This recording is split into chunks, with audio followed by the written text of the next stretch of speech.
when I was in my junior year, the summer between my junior and senior year in high school, I went to a Methodist Youth Fellowship camp up at Lake Tahoe. And when I was up there, that was the week that they dropped the atomic bombs in Japan. Wow. And so it was a really interesting time. And one of the counselors was a veteran that had just come back from the wars. And when I was in high school, I was going with this girl, Verla, and we were planning to get married. We were yell leaders together. Everything seemed to be fine. But I met this man, and the bottom dropped out of my stomach. I fell in love, and I'd never felt that before for another guy. But it was all consuming. And I went back to high school, and the thing between Verla and me had just gone dead. And I know I really hurt her, and I felt sorry about that all my life. I felt badly about it. But I'm glad I didn't marry her and have kids and then find out. So in a way, I lucked out. And so I guess at that point, I really knew that I was homosexual, that I would never get married at least. I just knew that. So Paul, he was the counselor, Paul Berger. He was at Pacific, and he was in Arcania. And I went to visit him quite often, and he would be at other Methodist Youth Fellowship conferences. And so it was sort of natural for me to want to go to Pacific. Besides that, Bob Burns was our minister in Brentwood, and he was a wonderful, wonderful, funny guy. And he never taught about sin or about going to hell, anything like that. It was always about, loving people, taking care of each other. He was really a sweetheart. And he was working at Pacific at the time. He was Chancellor Knowles' assistant, I think. So I went to Pacific. And at that time, Pacific was just a 2-year college. So I went to the Delta College for the first 2 years. But we were on the campus of Pacific. It was really sort of a mingling. I don't know how they did it. But the cafeteria that I ate in right from the start was at Anderson Hall, where Anderson Hall is now. So I'm at Pacific, and to be closer to Paul, I ran for freshman representative because he was the president of the student body, and I got on. But nothing ever happened between Paul and me.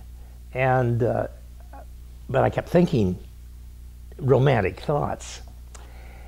And one day, the sheriff decided to have a talk to the male students at the YMCA, which is now, I think, the president's office. Used to be the YMCA.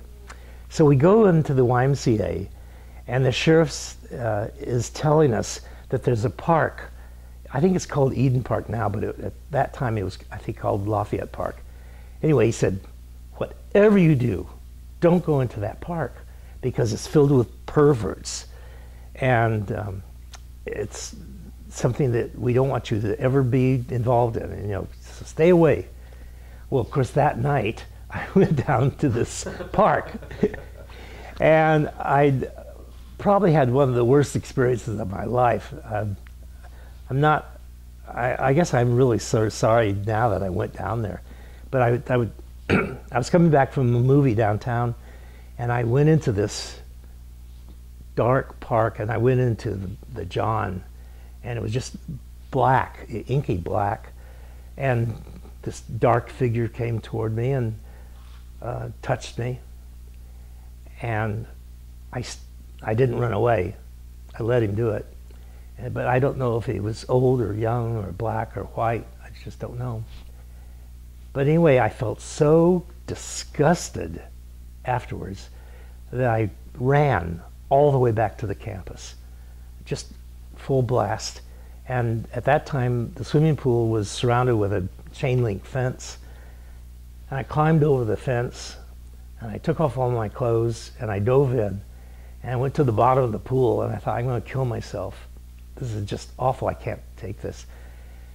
But eventually I needed air. So I came back up and put on my clothes.